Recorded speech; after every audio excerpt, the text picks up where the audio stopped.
local campaigner focusing on 5G and surveillance technology, Asif Naqvi, has a website called 5ginmerton.com.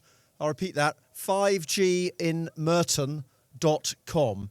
Asif began campaigning in 2019, and he's had impressive results in objecting to about 40 masts, mostly in the Merton area. He's spoken at previous events here in Carshalton, and he also spoke in Reigate last year. He's a very popular speaker with a wealth of practical information to impart. So please welcome Asif Naqvi. Thanks to Stand Together for organising this and the Carshalton group for all their work.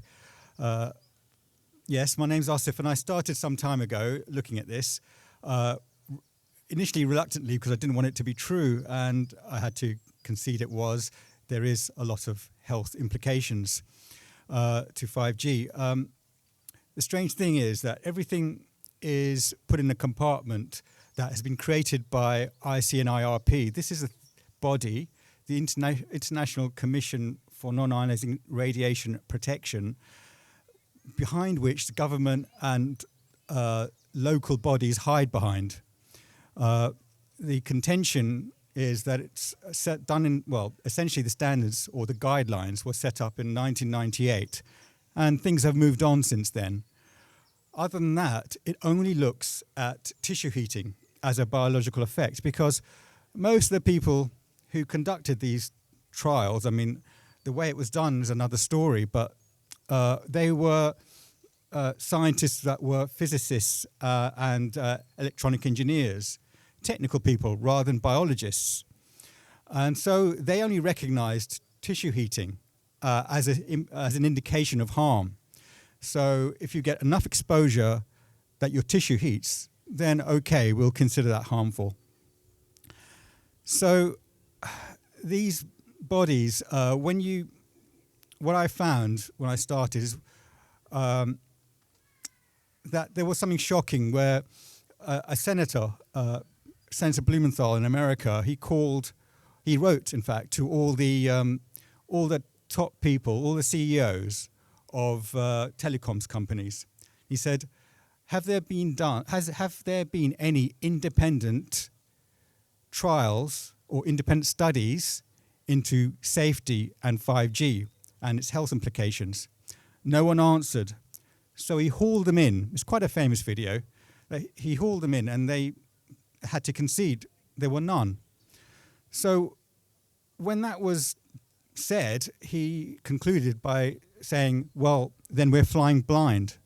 So the precautionary principle, which throughout history has been such an important fundamental principle that has informed so much, and we've learned again and again of its validity through asbestos, through actually what we were talking about, these jabs, lead, pesticides, and many epidemiologists that were involved in the fights about these previous things that they warned about. In fact, there was a 2-volume document on it by David G., who helps us as well. And one of the people included in that 2 volumes was Lennart Hardell. He's an epidemiologist, and he looks at cancer in particular. So what happened was Lennart Hardell warned about pesticides, and his journey on that was, it was after a lot of fighting, this is the stage we're in, they accepted, yes, it is harmful at all levels, and it stopped these particular pesticides from being applied.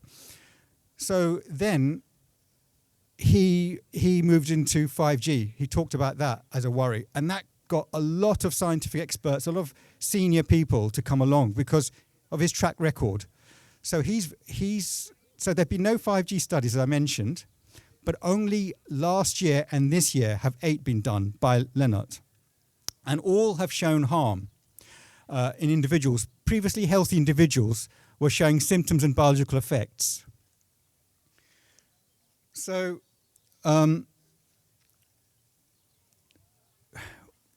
EMR, man-made radiofrequency radiation, is a pollutant. It recognizes that by insurance companies, and it's recognised as that by the law. The law is the Pollution Prevention and Control Act, 1999.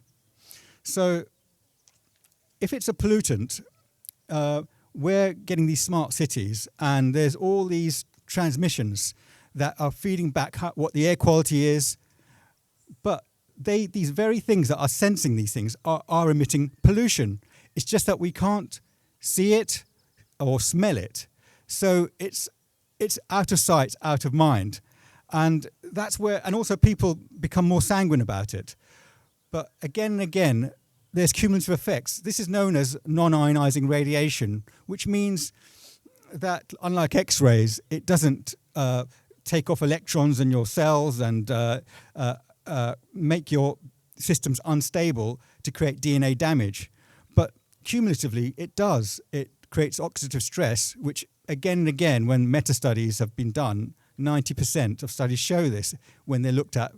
And they're all independent. They're not funded by industry or anyone like that. So that, with oxidative stress, that's a precursor for other things, cellular damage, and eventually, possibly, cancers. So it is ionizing, but it has a different pathway to it. Simone, who spoke earlier, is a biophysicist, and she knows this well. Okay, so what we found. So what I'm going to do today is like a history of what the campaign has involved and where we are now. So when I first talked about it to the council and to government, and this is probably the situation with many campaigners, they get a massive document that was commissioned by the precursor to Public Health England, which now has been replaced by UKHSA, but the Health Protection Agency. So they got a document that was, they commissioned the Advisory Group for Non-Ionizing Radiation. It's a 300-page document that they just foist on everyone. So, no, it's all safe. This document shows it. But when you look closely, it's out of date. The last study on it is 2011. The biggest studies that show harm, which have gold standard studies, they show that heart schwannomas and brain lesions occur, and of course DNA damage. So also that when they summarize these studies within this massive compendium, that they pick and choose, and they kind of skew what the actual study says. So it's, in a way, it's misleading by omission, and Sarah Starkey has talked about this. So we get this, so we question this, but then we get no response. So there's no dialogue. And David Charalambous, who spoke earlier today, we reach people individually, one-to-one. But when it comes to institutions, however you talk, you say, we don't want an oppositional dynamic. We just want a discussion. We've looked at the same information. You've looked at information, but we come to a different conclusion. Why is this?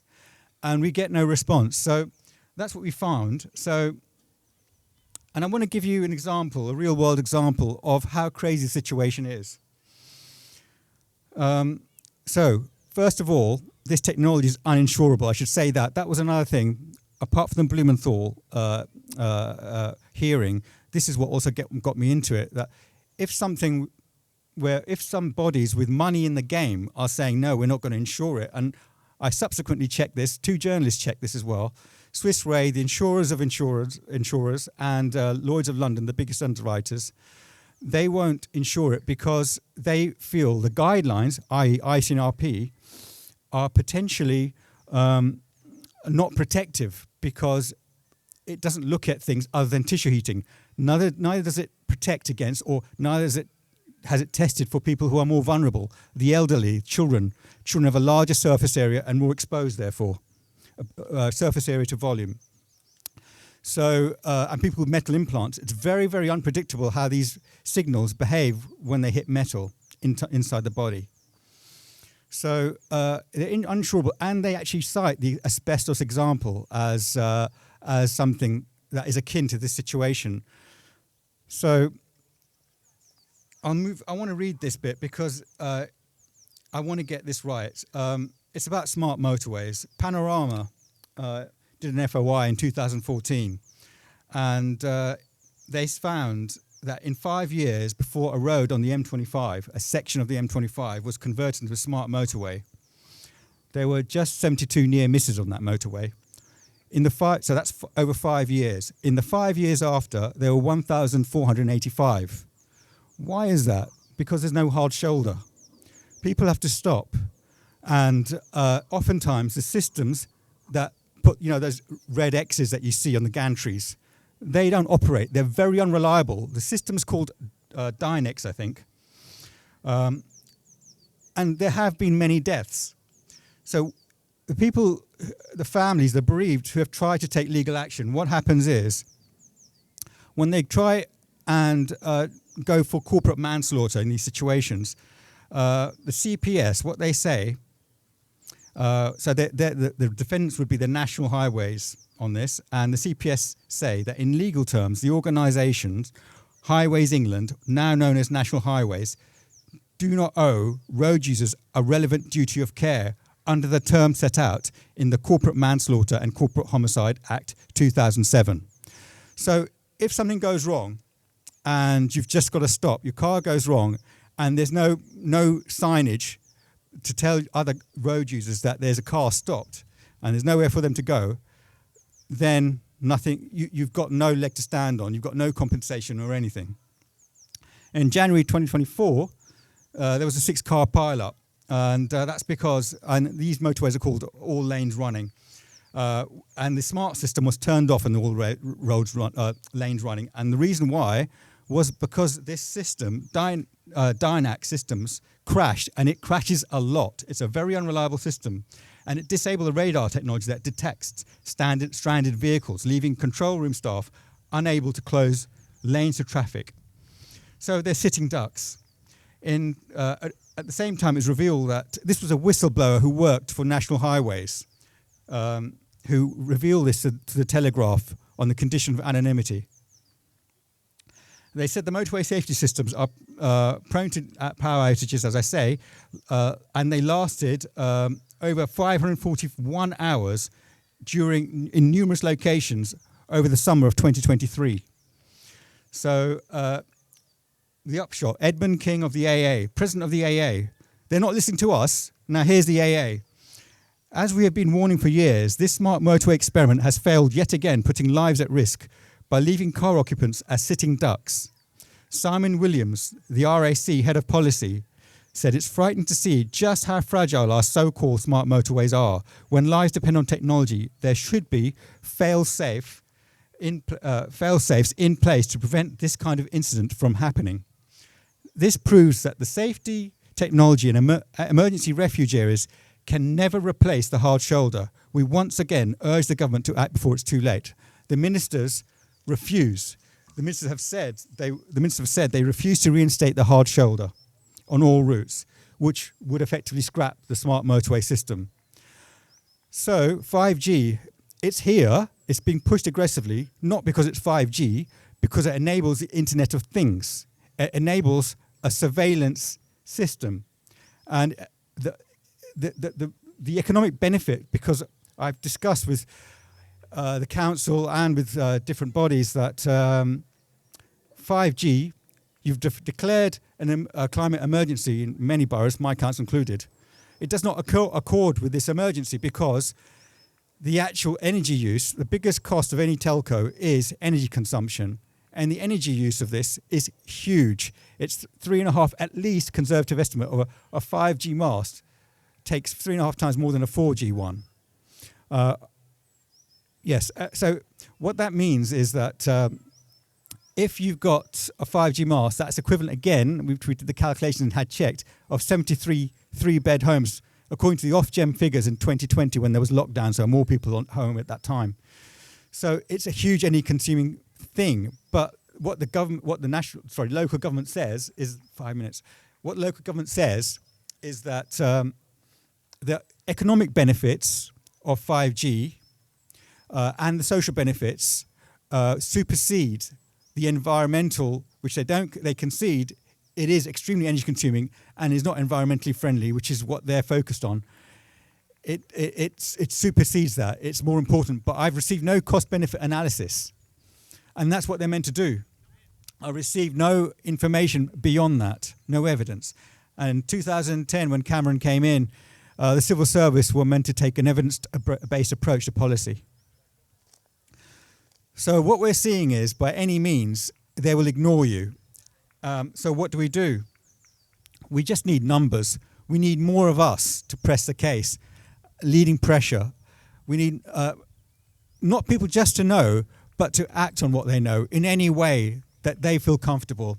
Either it's leafleting or anything like that, or objecting to masks. A very simple thing. We've had such a good percentage of mask refusals that we shouldn't feel powerless. Because when I look at delegated reports, i.e. when they get a report after a mask is refused or allowed, the planners actually look at every single thing we've written. They are learning and they are seeing it and refining it all the time, and we can advise on that.